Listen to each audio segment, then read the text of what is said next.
On est parti pour voir les indexeurs en C#. Qu'est-ce que c'est premièrement? Les indexeurs, cela permet aux instances d'une classe ou d'une structure d'être indexées comme des tableaux.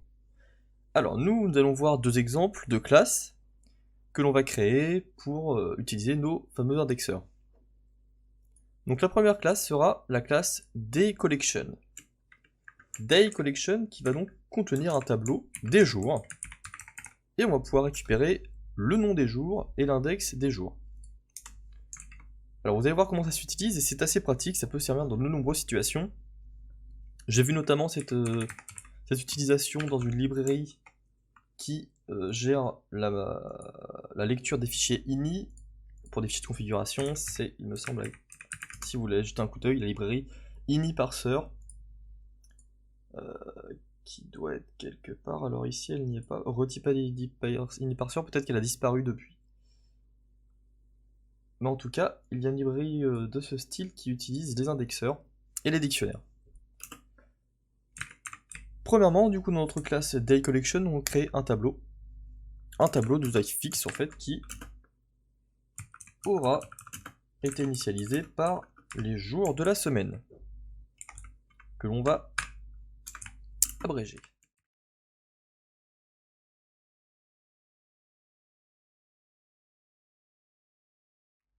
Voilà, nous voilà avec nos 7 jours de la semaine. Donc, grâce à ces 7 valeurs, on va pouvoir les utiliser en tant qu'index. On va pouvoir créer une méthode aussi, length, qui va donc retourner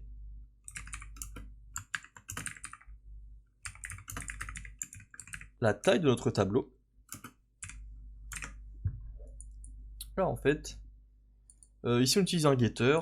Ce getter, qu'est-ce qu'il fait? Il retourne le nombre de jours contenu dans ce tableau. Enfin, le nombre d'éléments contenus dans son tableau. C'est tout. On peut déjà commencer par l'utiliser. Var week égale new DayCollection dans ma classe programme. Donc évidemment, je suis sur une application de type console. Pour tester cette librairie, alors console.writeline week pour length. Et vous voyez, on arrive bien à 7. 1, 2, 3, 4, 5, 6, 7, c'est parfait. Alors, ce que l'on va faire, c'est que l'on va créer une méthode findDayIndex. Méthode privée qui renvoie un int findDayIndex qui prend en paramètre l'un de nos fameux jours contenus dans notre tableau. Donc ici, en fait, en fonction de cette chaîne passée en paramètres, on va chercher l'index. Par exemple, si l'on écrit VEN ici, le programme va nous retourner 0, 1, 2, 3, il va nous retourner 4. Donc pour ce faire, il faut parcourir notre tableau. Hop, alors, inférieur à days.length. On fait un for, du coup, dans notre tableau. Si jamais days de i est égal à day, donc si jamais dans notre tableau days de i est égal au paramètre, pardon, alors on va donc retourner i tout simplement. Puisqu'ici en fait days de i ça vaut l'un, mar, mer, je. Grâce à notre paramètre, on aura ceci. Alors, on aura le bon retour. Il nous faut aussi, évidemment, si les chemins de code ne retournent pas une valeur, c'est-à-dire que si jamais dans la boucle on ne retourne rien, c'est qu'il y a eu un problème, c'est que le jour passé en paramètre n'existe pas, donc on va directement exécuter une exception. Donc c'est un argument out of range. Alors,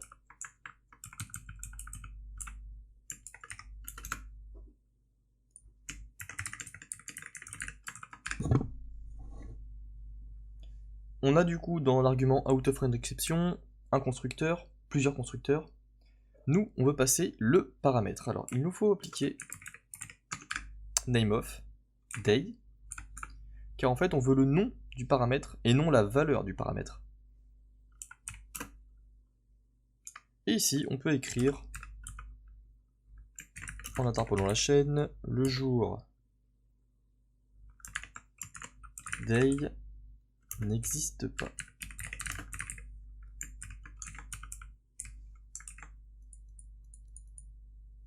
N'existe pas dans cette collection. Et on peut marquer par exemple l'un, mar. Voilà. C'est un exemple d'élément qui existe réellement. Ou utiliser l'un des exemples suivants. Voilà. Hop, on met ça comme ceci pour qu'on puisse voir plus correctement notre code. On va aller directement... Alors on peut pas encore essayer évidemment puisqu'on n'a pas mis en place notre indexeur. Donc ici on a notre méthode qui va nous retourner l'index du jour passé en paramètre. Et donc, il nous faut créer notre propriété permettant de passer un index à notre classe. Donc, public int this. On utilise le mot-clé this, suivi des crochets, pour transformer notre classe en sorte de tableau. Et on peut passer une chaîne de caractères dans ce tableau. En tant qu'index. Et du coup, ici, en fait, on utilise notre méthode que l'on vient de créer avec le day que l'on récupère ici. On va pouvoir essayer ça tout de suite. On peut très bien marquer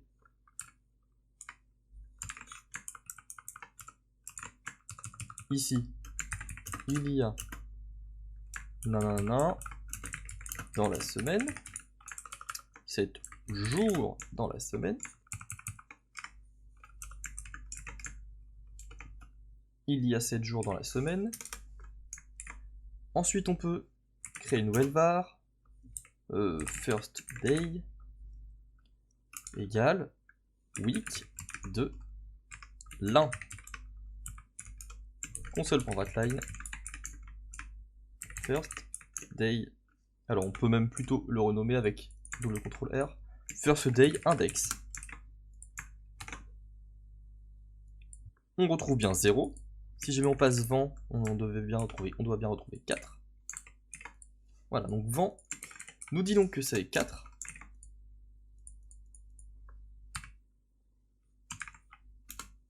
Alors moi je vais interpoler ma chaîne avec le signe $. L'index de vendredi est est 4. Maintenant, je vais créer une autre propriété qui, en passant un index au lieu d'une chaîne de caractères, me renverra le jour. Public string this int index avec un getter. Un getter, on ouvre les accolades et on return tout simplement ici days de index. On va pouvoir marquer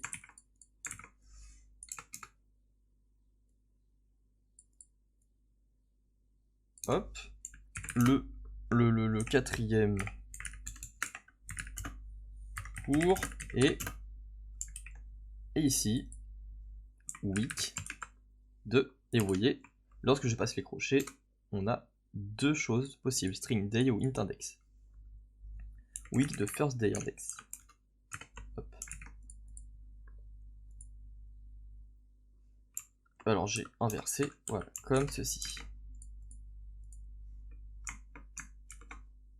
Le quatrième jour est vent. Alors en mettant par exemple 6, le quatrième jour est dimanche. Puisque le sixième index, comme cela commence à 0, le sixième c'est le dernier, donc dimanche. Voilà, donc voilà comment ça se passe pour cette classe, avec la possibilité d'utiliser une chaîne de caractères en paramètres de notre tableau, ou bien un entier. Alors maintenant on va voir l'utilisation des indexeurs avec une classe générique qui va ressembler plus à une liste. Alors, on va ajouter, donc j'ai supprimé le code de ma méthode main, une classe sample collection, j'avais pas trop d'idées. J'ai repris d'ailleurs les exemples du cours sur le site officiel de Microsoft, sur la documentation du C#, vous pourrez trouver le lien dans la description si vous préférez, enfin si vous voulez aussi voir la documentation écrite qui est aussi très bien expliquée. Donc, pour cet exemple, notre classe sample collection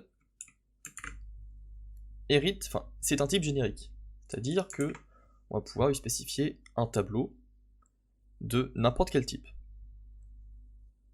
Donc on va voir avec une mise en œuvre juste après.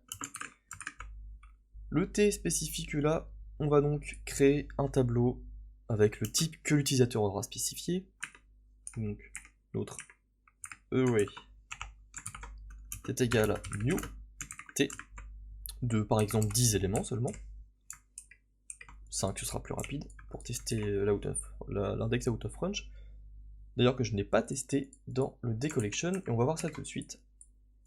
Alors, on va juste écrire comme ceci. Index. Non, c'est... Voilà. Ici, en cherchant un index, vous vous souvenez, dans mon dcollection, voilà, j'avais écrit un argument out of range exception si jamais l'index, enfin la chaîne de caractères n'est pas trouvée dans notre tableau. Si on marque lundi, forcément, vous voyez, on a un problème. Le jour lundi n'existe pas dans cette collection. Utilisez l'un des exemples suivants. On a bien le nom du paramètre, day, qui est le problème. Si jamais je n'avais pas mis nameOf, et que je réexécute, vous voyez, nom du paramètre, en fait, c'est la valeur de day. Grâce au mot-clé nameOf, on obtient le nom de ma variable et non pas la valeur. Voilà, c'était juste pour vous préciser ceci. Alors, on a aussi besoin d'une propriété nextIndex qui nous servira à ajouter dans notre liste nos éléments sans erreur. On va utiliser, comme dans notre dcollection, la possibilité que l'utilisateur puisse utiliser notre collection, notre classe sample collection comme un tableau.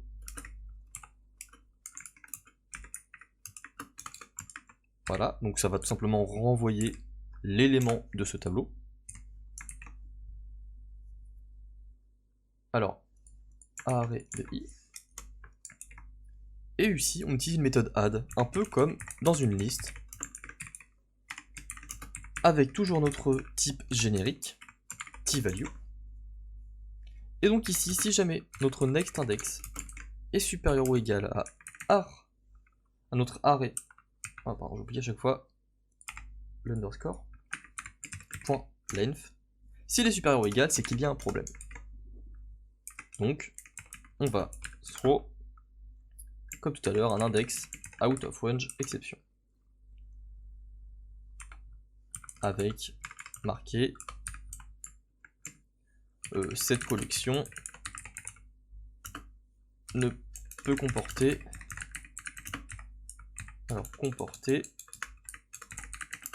uniquement,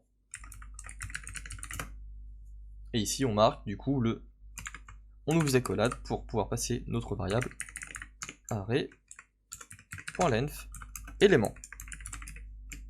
Voilà. Et dans le cas contraire, si jamais, enfin dans le cas contraire, on n'a pas besoin d'outil de else, puisque si jamais on ne passe pas ici, c'est que tout est bon, donc dans notre array, on l'affecte à notre array de nextIndex++, la value. Donc la value qui est le paramètre. Alors nextIndex++, je vais vous montrer tout de suite dans le programme ce que cela fait. Donc, si jamais on écrit nextIndex égale 0, qu'on va ensuite l'afficher,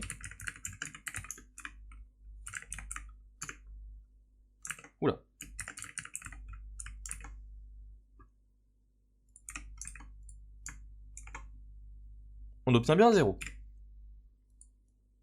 Hop. Et si jamais on écrit du coup l'opérateur plus plus juste après, on a toujours 0. Mais par contre vous voyez que il a été incrémenté en fait après être utilisé, après avoir été utilisé. Donc il vaudra 1 à la prochaine, au prochain appel. C'est-à-dire qu'ici, au départ, d'ailleurs j'ai pas affecté, la valeur de défaut, de départ, c'est à 0. Donc, quand on ajoute un nouvel élément, on dit bien que l'arrêt de 0 sera égal à notre première valeur. Ensuite, la valeur vaudra 1, plus. En gros, c'est comme ça qu'on gère, enfin, c'est grâce à cette méthode qu'on gère la taille d'une collection et ses erreurs.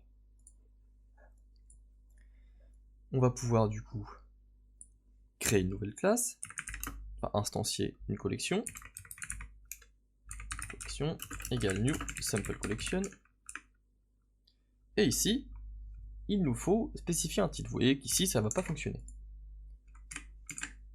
Entre les chevrons, il nous faut spécifier un titre par exemple de string, ou de chaîne de caractères. Et on peut utiliser collection.add string value du coup. Vous voyez que grâce au type générique, je peux utiliser cette collection avec n'importe quel type. Ah. Ensuite, on peut faire un for each item in ma collection. Alors, elle n'est pas énumérable. Donc, il faut faire un for i, inférieur à collection.length. Ah, on n'a pas non plus mis. Il nous faut rajouter la petite propriété que l'on avait mis dans dayCollection. On peut du coup. Hop. On retourne le tableau. J'ai copié-collé du coup le code qui était dans dayCollection à collection.length. On affiche à l'utilisateur collection de i. Ici, il n'y a qu'un seul élément, donc c'est pas dur. 3, 4, 5. Voilà.